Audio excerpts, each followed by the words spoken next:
Right, welcome back, guys. So tonight, we're at St Jude's Tavern in Ipswich, quite close to the stadium. I'm here with Mark Tuxford, Mark Beck, and obviously Thomas Whitby. How are you doing tonight, boys? Good. Yeah, smashing, yeah. Nice one. So St Jude's is a popular match day pub just around the corner, literally just on Norwich Road, just on the corner of St Matthew's roundabout. Got a match day special here, £2.50 a pint. Of the special ale, and obviously you can get a pint for £5. I think that's a bargain on match day. What do you think, mate? That's not bad at all. It's cheaper than the ground, isn't it, I think? Oh yeah, much cheaper, I would say. So why not help the local business out? Yeah, get down here. Obviously this is the 12th man Roadshow. This is number 3 of what we've done so far. Where have we been so far, Mark? Can you remember? We've been to the Greyhound just up the road with Dan, and we've been with Paul and Gemma at Brantham Bull. Good steak last week, wasn't it? Cool, a lovely steak, definitely. But since then, obviously a lot's happened. 2 results, 2 wins, 2 1-0s. Obviously we played MK Dons before we went to the Brantham Bull, didn't we? But 1-0 win on Saturday against Gillingham. Convincing 1-0 win, I would say. But let's get into it. First time we've had Chambers, Wilson and Wolfenden in the same 11. What did you make of that then, Mark? I think having 3 centre-backs, gives us licence to go forward. Scouse, Downs, and then having attacking midfielders in there as well. It gives us licence to go forward, as I said. But I mean, it's obviously a formation we can play. I quite like the 4-4-2 myself. But having the 3 centre-backs in there was good. All 3 of them deserve to be in that team on merit. So for me, it's certainly a formation we can play. I've done a fan vote on Twitter this week to see who was the fan favourite, the one who stood out most, and Wolfenden won it quite convincingly. But over the last 2 or 3 games, I've seen players, step out from their inconsistency. I'll probably say Chambers has played really well recently. Yeah. It's not very often it happens. I've had to eat my words, as you can tell by my physique. I don't put on much weight, but he's proven us wrong. Apart from Sunderland game aside, I think he's joked about that himself with Norse earlier in the week, or yesterday actually, I think it was. But they've all pulled together, and I think even I was a critic of Scouse last season. Again, proving me wrong.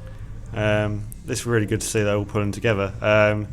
As for the fan vote, I think it's always great to see one of your own come through. And Wolfenden looks class act, comfortable on the ball. This 3-5-2, maybe it's level 2 of sexy football. I don't know what it is. Maybe that's what we're going for.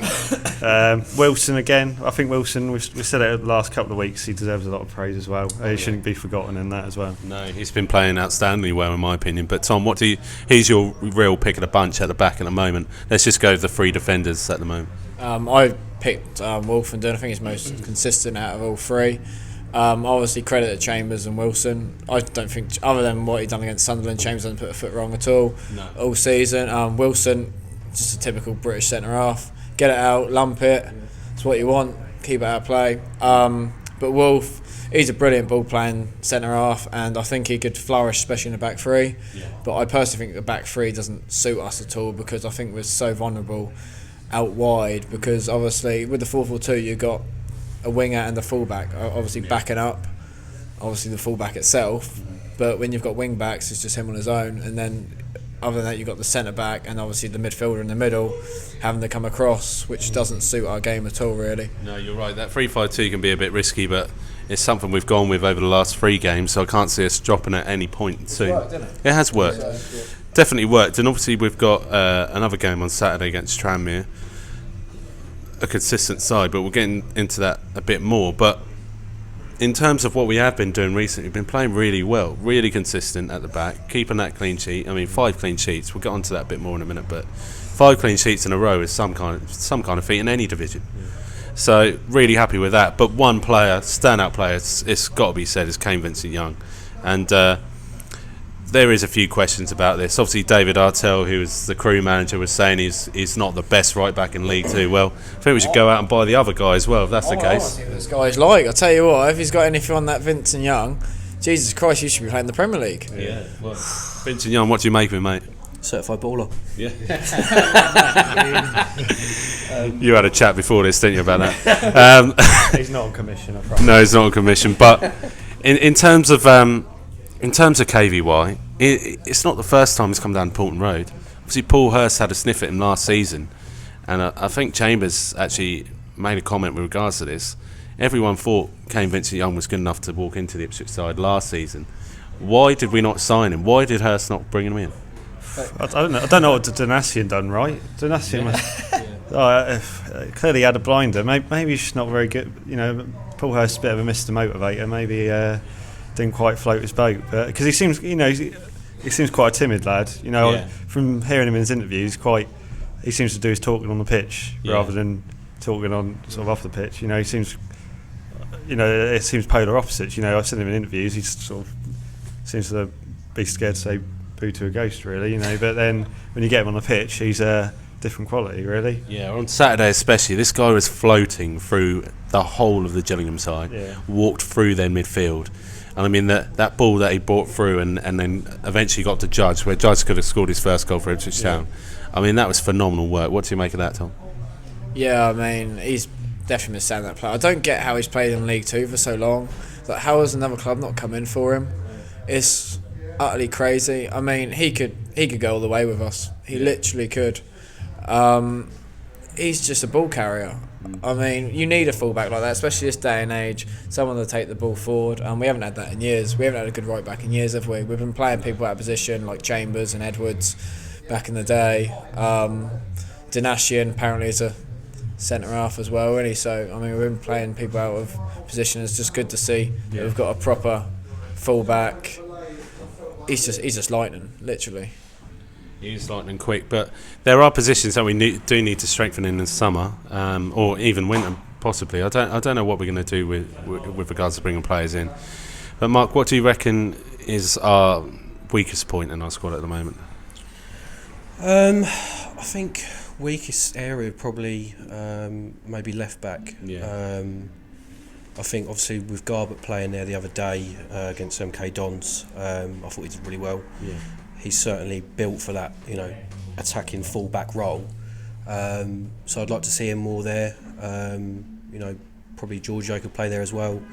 But yeah, certainly probably left back as opposed to left wing back. I think if you're playing a 4-4-2, left back, I'm not convinced on Kedlock whatsoever. I know he's meant to be one of our own, but for me, he's just not good enough. It's a little bit like Josh Emmanuel. They came in and they were good.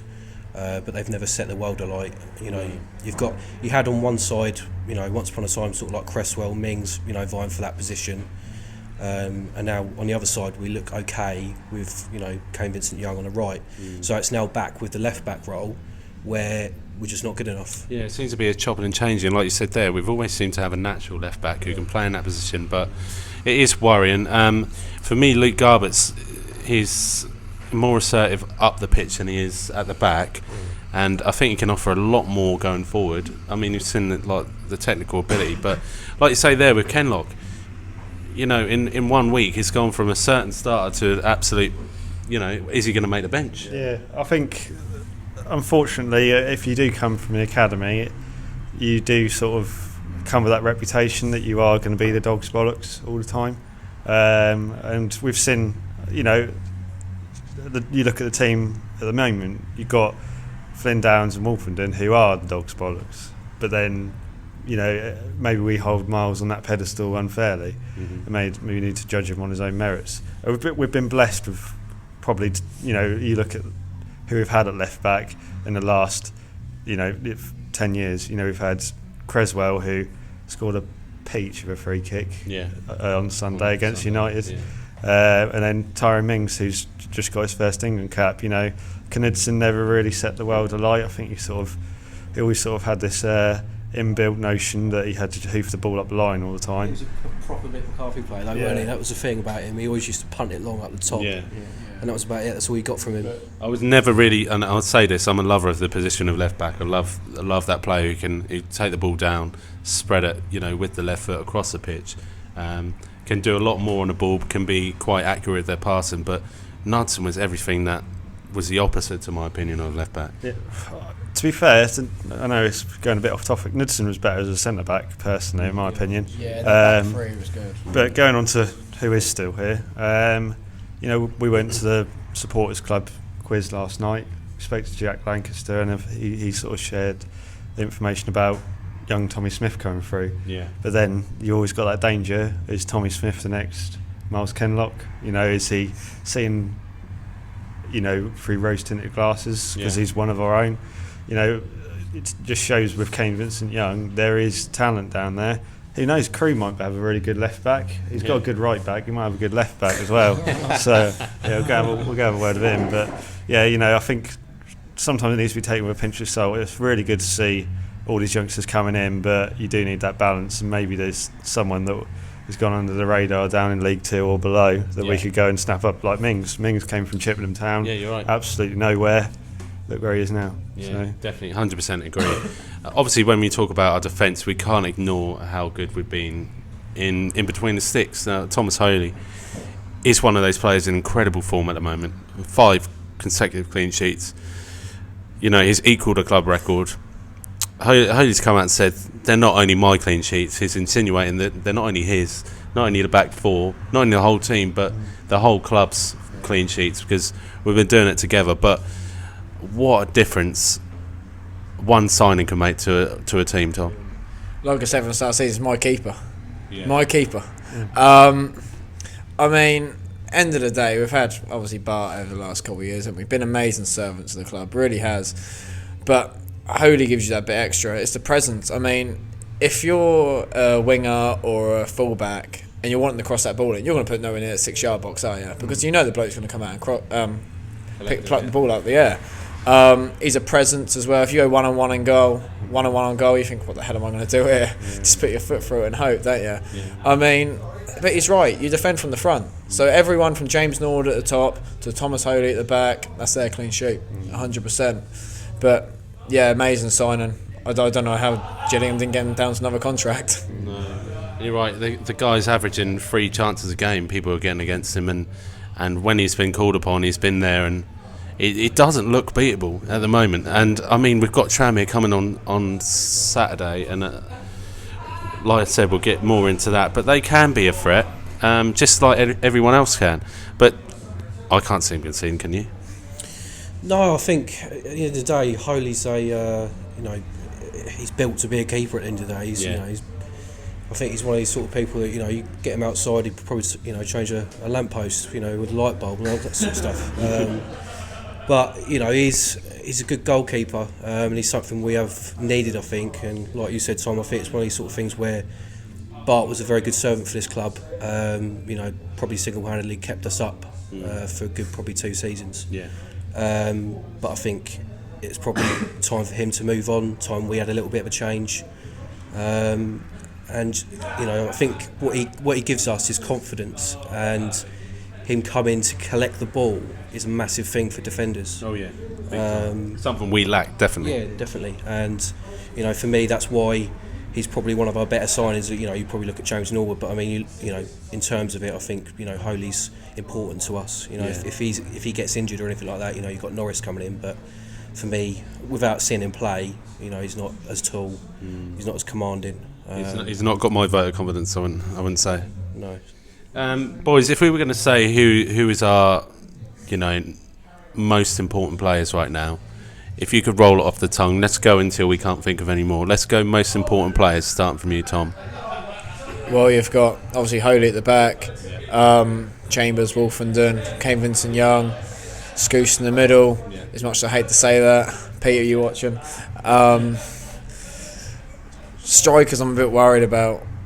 Personally, myself, after left back, I think strikers are next weakest position, because I feel if Norwood gets injured, there's no goals up there. There really isn't. You're right, but all of those players hold value. Yeah, and what happens is when you're top of League One, you become the cheapest shop available for all of those in the Championship and the Premier League. And we saw it with Sunderland last season when they lost. What was his name? Josh Madger. Yeah, Madger to, was it Lille or Bordeaux, wasn't it? Yeah. And he went to Bordeaux for absolute pennies, right? But he scored 20 goals by Christmas. Some mean feat for our strikers to manage, right? But who do you think we're at risk of losing in January? Chambers has come out and said he's not worried about January interest in teammates. We've gone 10 games unbeaten. it's going to be very hard to sway those people coming in. Yeah, I think the obvious one is probably Flynn Downs at the minute. You know, the kid's been. I think there was a lot of worry.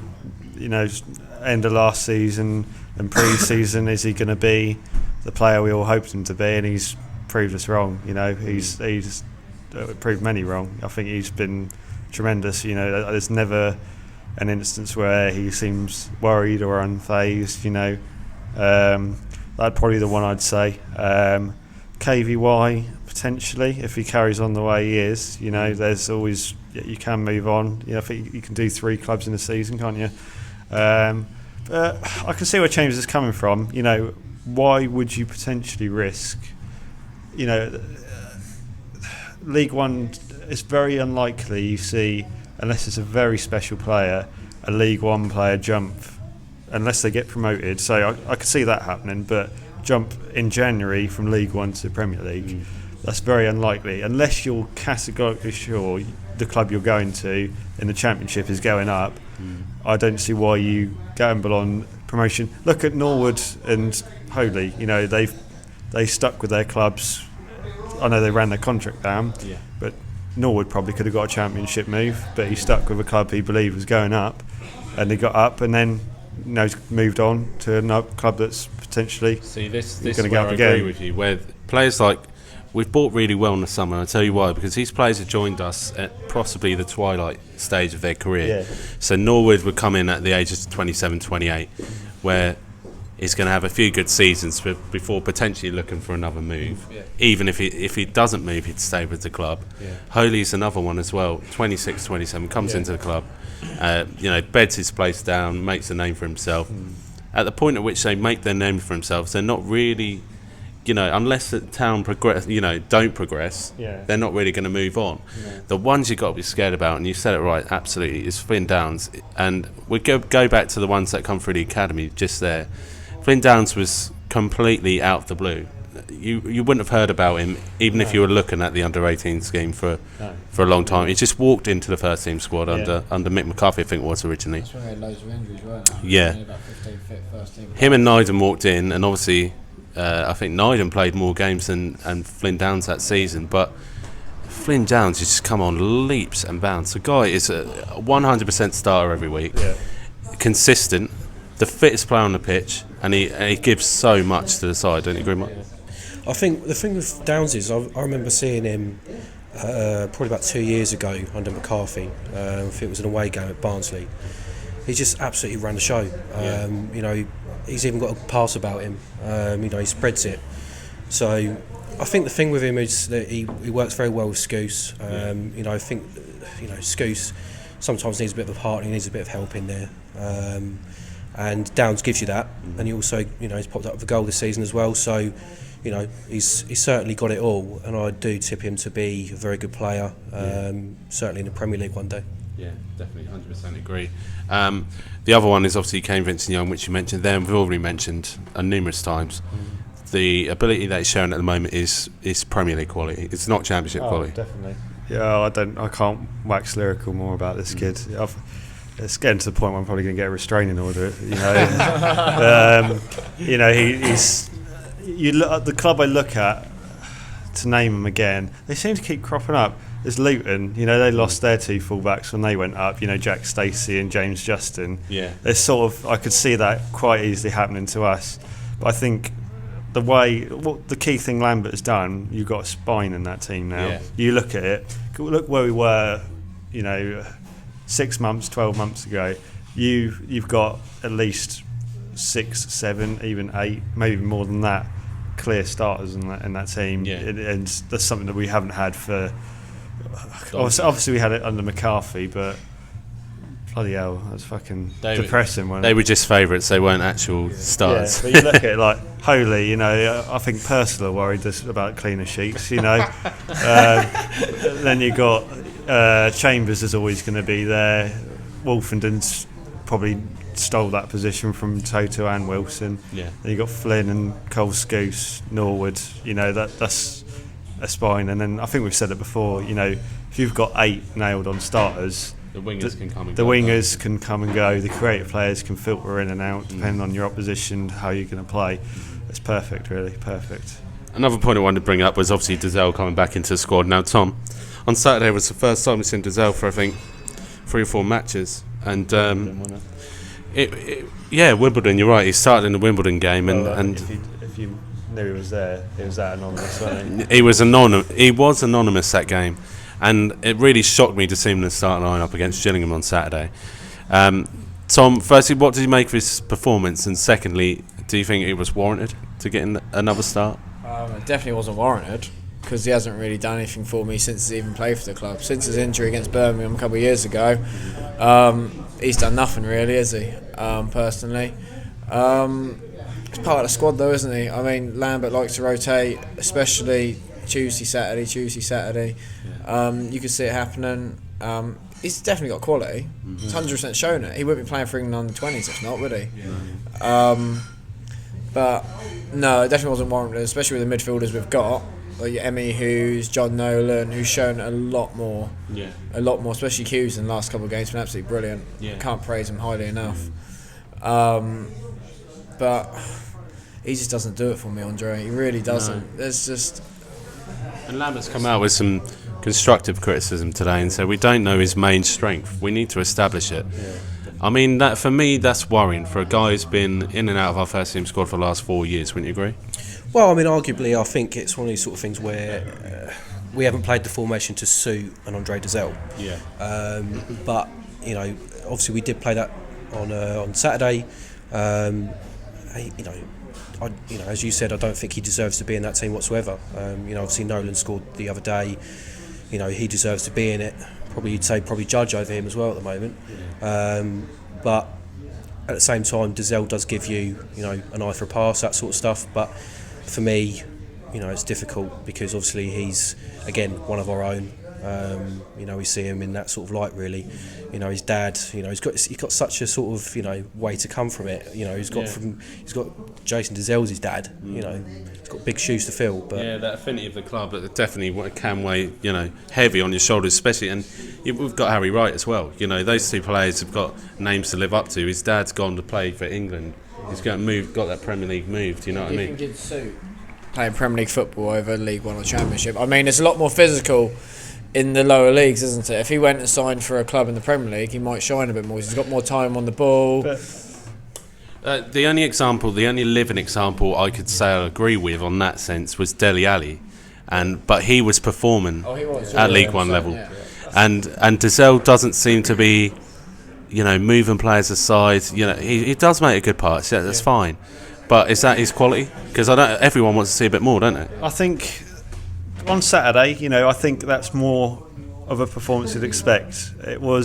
He didn't do anything wrong, didn't do anything to stand out, and maybe that's the start where he needs to be. He was key in the goal, pivotal in that, making it happen. But maybe this is a platform he needs. He needs to show that he, the way he's rated, effectively, we see him as a better player than League One standard. So he needs to be showing that he is better than League One standard to go and get that move, if that's what he truly desires. But I think Lambert's right. I think we scratch our heads sometimes. What is his best qualities? How can we get the best out of him? And maybe that's probably going to take a bit of time and a bit of patience. But ultimately, Andre's got to influence things on the pitch. Maybe it'll take something that Lambert can't see himself for Andre to bring it out. Warranted in the team. I think we're all a bit surprised when he got in the team. But you can't question Lambert at the minute with the position we're in. I love it when he throws in a wild card. But talking about wild cards and talking about Ipswich players that went on to play in the Premier League, on Saturday we could have seen Man City free the Ipswich 9. What the hell was going on there? They should have scored more than that, shouldn't they?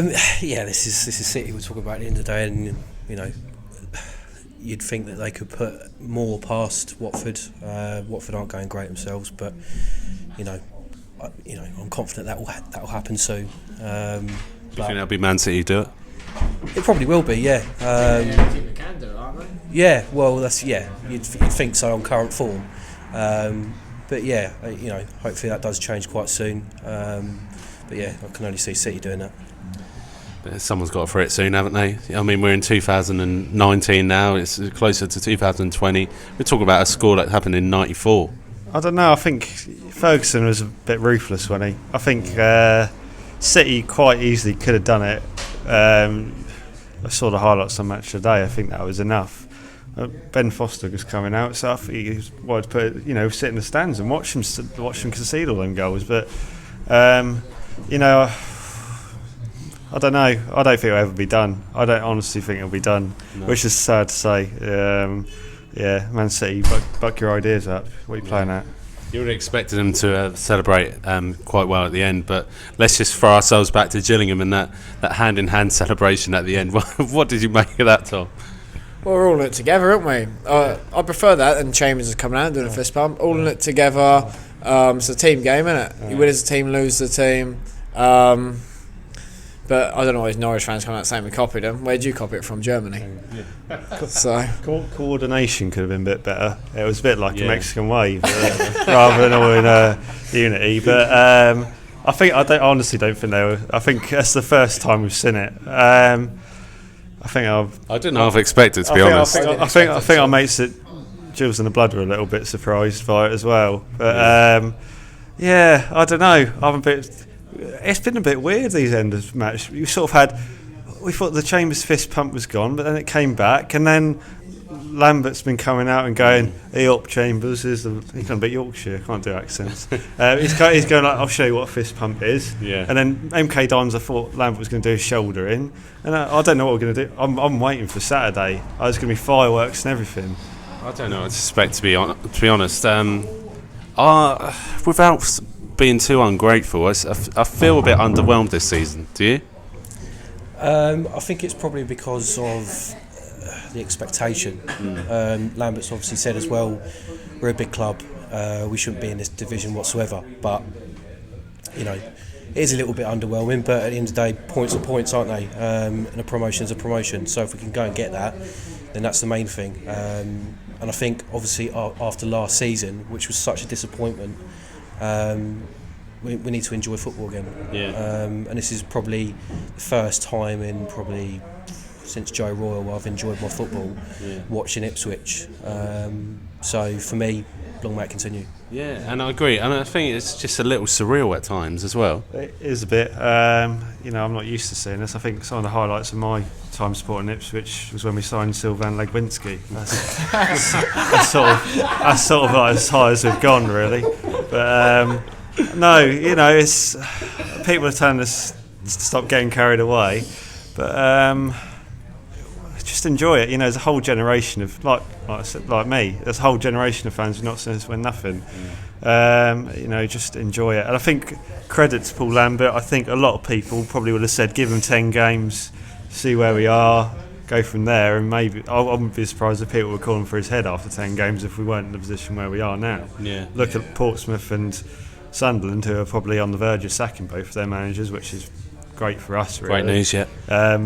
But if we were in that position, I think Lambert would probably be, that we wouldn't be getting 18,000, 20,000 at Portland Road, the big away followings. Be careful what you wish for. No, you can shut the fuck up about that.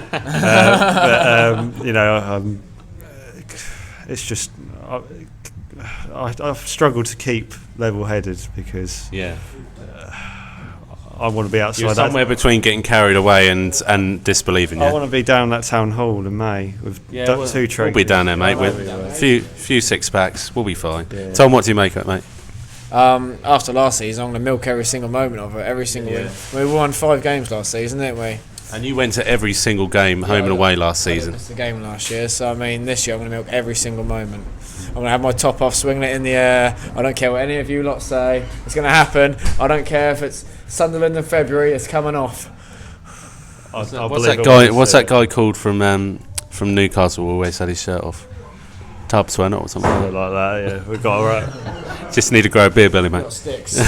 Sticks, yeah. Let's move on to Saturday, but let's just get a mention in for the women's football. Tom, obviously this weekend, huge game at the Gold Star on Sunday between Billericay and Ipswich Town. Billericay just top of the league, aren't they, at the moment? Is it goal difference, is it, that's separating the two? Well, they've played a game more and we're 3 points behind, so it's basically level. Right, so, level if we get 3 points this weekend. How important is it that the girls get a result? Oh, it's massive. It'll be massive for confidence. I mean, us and Billericay are the main big teams in this league. We have to win that game. Yeah. We have to. I mean, we should do with the talent we've got. I mean, the pacing behind, no one in this league can handle it. No. I was there Sunday at Stevenage and unbelievable. I mean, Pescott, she's just so quick. Yeah. Finishing, brilliant. Defensively, look really assured. Sets it up for a massive game on Sunday. And something I'd say against Billericay's performances so far this season is that Ipswich Town have got plenty of options to come in and options that will deliver. And I mean, even from midfield, Amanda Crump's, scored more goals than he scored last season already. Yeah, it's mental, isn't it? I mean, someone in midfield has scored many goals as she had. I mean, she scored hat-trick the week before, scored 2. Obviously, both were penalties, but still need to put them away this week. It's just great to see goals from all around the pitch, really. Yeah, 100% agree. What are we going for then? Do you reckon we'll win on Sunday? Oh, 100% we'll definitely win. I'll go for a 3-1 win. Yeah. Well, I'll be down there, mate. Hopefully we'll get another good result. Make sure you get down to the game on Sunday. I mean, it's £3 for adults, £1 for concessions. Anyone under 16 is free. And if you're a season ticket holder, it's absolutely free to go down. So why not make the trip down to Felixstowe? Hopefully the weather will hold out, but that's what we've got rain max for. It's nearly winter anyway, so... boys, let's look at Saturday. Tranmere Rovers are coming down to Portman Road. Town undefeated in their last 7 games against Tranmere. The last time the two teams faced each other was in March 2000. The last time this fixture was played was actually in 1999, November 1999, and ended in a 0-0 draw.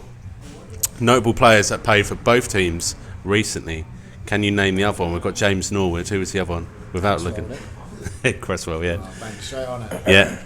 Aaron Cresswell. At the weekend, they won their first tie since a 5-0 win against Bolton, beating Burton Albion not only with a final minute equaliser, but with a final minute winner as well. 2 goals in the final minute. 3 draws in the last 5, including a 2-2 with Peterborough, a good side we know who we drew 2-2 with as well. We've got standout performers, Ollie Banks, Stephen Payne and Colin Jennings, all with 3 goals each. Undoubtedly a side with character, but fighting draws and emphatic win at the weekend. For me, a side yet to get their season off though, until possibly this weekend. What do you think? Let's start with you, Mark. I think Tranmere are a good side. They're a little bit, in a way, a bit like Peterborough, with a bit of a slow start, but I reckon they'll probably come good towards the end of the season. Whether it be playoffs or mid-table, I don't know. But for me, on Saturday, if we can, sort of just put in the performances that we've been putting in recently, we should, obviously be enough for them. But hopefully we go attacking at home. Obviously, all home games, I think we need to be going attacking anyway. Yeah. But it's obviously the Norwood derby, so if he goes and gets a goal, there'll probably be a few limbs about. So yeah. What's effectively been named the Norwood derby. Do you think there's still be some bitterness over the Norwood transfer? I think he's served his time up in the Wirral. Got them 2 promotions, key part of their side.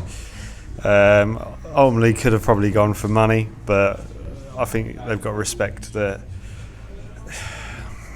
we are a bigger club than Tranmere. No disrespect to them, but we are. They've been sort of out in the wilderness in the National League for a few years, finally getting themselves back. And we're looking to sort of rebuild ourselves and go hopefully to the Premier League, which I think we will eventually. Yeah. But they've signed some good players. Stephen Payne's sort of a decent striker level. I think they got is it Morgan Ferrier as well. He was at Walsall. I know they got relegated, but again, they've been able to recruit. Mickey Mellon's an all right manager. They should be buoyant from their promotion season. I think that will be a tough test. Sadly, not tough enough though. That'll be another win for Ipswich, hopefully. I like your confidence. Obviously, you got to speak to James Norwood yesterday as part of the I forget what I was doing now. FPA award for Fans Player of the Month that is awarded. Obviously, I think it won by like 70% of the vote. But we handed it over to him and got to have a quick chat on behalf of the FPA. And he's looking forward to this tie at the weekend. Very buoyant in training. there may or may not be a question over his fitness. I don't know. He didn't start against Gillingham. He only played 10 minutes against them, coming off the bench. But Tom, how vital is it that a player like Norwood starts hitting the back of the net again? I mean, what has it been, 3 weeks since his last goal in Ipswich Town shirt? Yeah, I mean, goals with strikers is everything. I mean, it's all confidence, isn't it? I mean, if he goes and bags a hat-trick this weekend, which he is going to do, I've called it now, he'll go far. And he needs to score proper goals. I mean, not penalties. He needs to score proper goals. They're the ones that give him confidence. Start putting a few of those one-on-ones away that he did miss. But he'll be firing for this one. I mean, everyone wants to do well against a former club, don't they? I'd say he wants to prove a point. He hasn't got no point to prove there at all, has he? So, I mean, it'll be a good occasion. I'm sure Tranmere fans will look forward to seeing him play again, because he's a club legend there, and he really got him promoted with 30 plus goals last season. But yeah, 100%. We should be everyone at home anyway. I mean, most teams at home, shouldn't we? Yeah. So I expect us to win comfortably. We should be going in strong.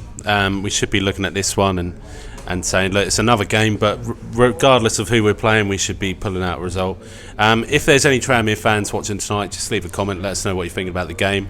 And if you're coming down on Saturday, I'd be happy to speak to you, so just let me know if you want to have a chat. But the big question for me is, can Town, skip that complacency? I say it every week. Can we remain tidy at the back? Can we not concede? Can we score enough goals? Can we create enough chances? Can we skip past complacency to remain unbeaten on Saturday? We've certainly got the ability to. I think it's obviously, having a good start to the season has been massive. So if we can continue that through the middle of the season, through Christmas and then afterwards, then there's no reason why we can't maintain what we're doing, and we should be, without a doubt, with the squad that we've got, especially in that midfield, we should be going up as champions. It's as simple as that. Obviously got Norwood as well. Hopefully, as you say, hopefully we can keep him fit. He's obviously got a bit of a groin injury at the moment that he's maintaining, but if we can keep him, fit, no reason why we can't be up there. No, definitely not. Completely agree. What are your thoughts, boys?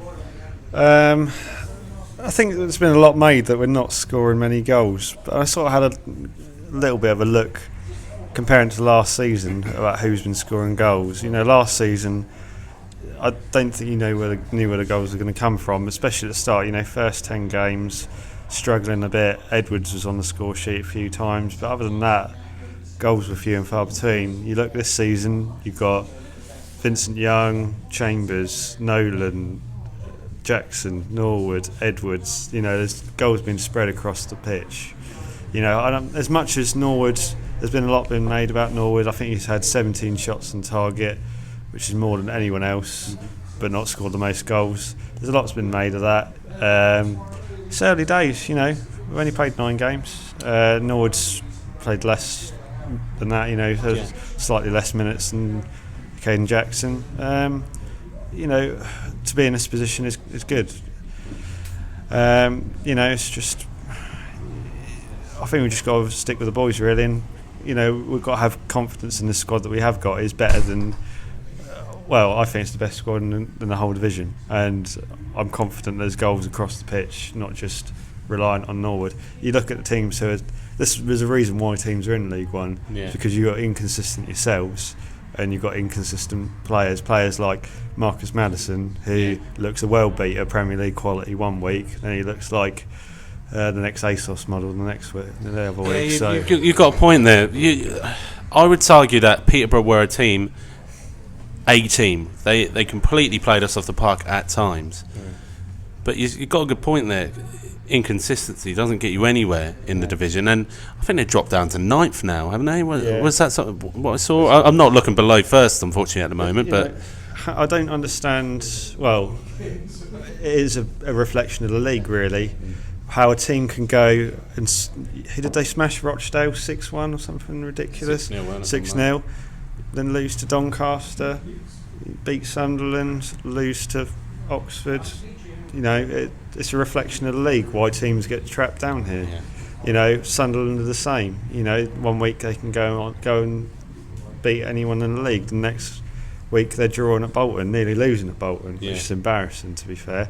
You know, for us, as long as we keep on doing what we're doing, you know, as much as it may not be pretty at times, you know, MK Dons and Gillingham at times wasn't the most pretty, but keep them clean sheets, keep them tight at the back.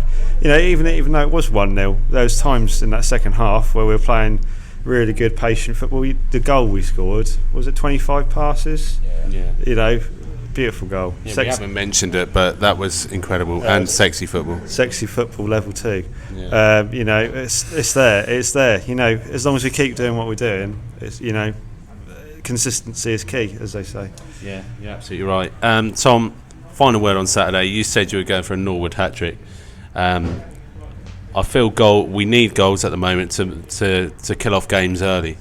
I feel we're getting into these games, maybe drawing where we shouldn't be, or scoring one goal and hanging on to it. We need to show up with some goals, don't we? Yeah, I mean, Shrewsbury proved that, didn't they? I mean, we came here, scored 2 early goals, and the game was all but dead, weren't it? They lost their heads, man got sent off, game was gone straight away. That's what we need down here. We need an early goal set up games. The longer it goes on, like that Wimbledon game, it's going to get a struggle. It's going to be hard because they're just going to sit 11 men behind the ball. Every team's going to come here and defend. There's no team that's going to come here and attack us. No. They'd be stupid to anyway, I feel. But Tranmere aren't a bad team. They've proved it with the results they've got. Burton are a good side. They proved that against us. Good result. But like I said earlier, we should beat everyone in this league anyway. And if we don't, let ourselves down a little bit match day. But you are going to have off days anyway at the same time. So you're not going to go the whole season unbeaten, are we, really? But you don't know. You just don't know. You just don't know. Take it one game at a time. Yeah, you do, definitely. Boys, I think we should wrap it up there. But if anyone wants to leave a comment below and just let us know what they thought tonight, you know, what do you expect from Town going forward? We're reaching our 10th game of the season. This is really where you look at the table and think, we know where we're going to be at the end of the season. You know, so telling that it was exactly the same last season. We knew where we were, and that's where we ended up. But yeah, leave your comments below and just let us know about tonight. Thanks for watching once again. Make sure you hit that subscribe button. Obviously, we are only a stone's throw away from 2k subscribers, which is immensely good, given it's only been a year and a bit. So it's not too bad. Instagram, Twitter as well. You know, get a like and a follow or whatever on there. Appreciate it all over. I'm going to do a competition this week, and it is going to be a FIFA giveaway. So I've said it now, can't go back on it. But I appreciate ideas on that one. But you can't win, boys, all right, I'm afraid. Mark can win. Yeah, Mark, you can win, mate. But I'll give it to you afterwards. Yeah. No, we are going to do a FIFA giveaway. I'll let you know a bit more about that. But make sure you comment below and hit subscribe first, so you can hear about that one. But obviously a big one at the weekend, hopefully another win. But until next time, next week we're filming at the Swan and Hedgehog in Ipswich Town Centre. If you want to join us, we're filming on Wednesday night and it will go live on Thursday. But until then, come on you Blues.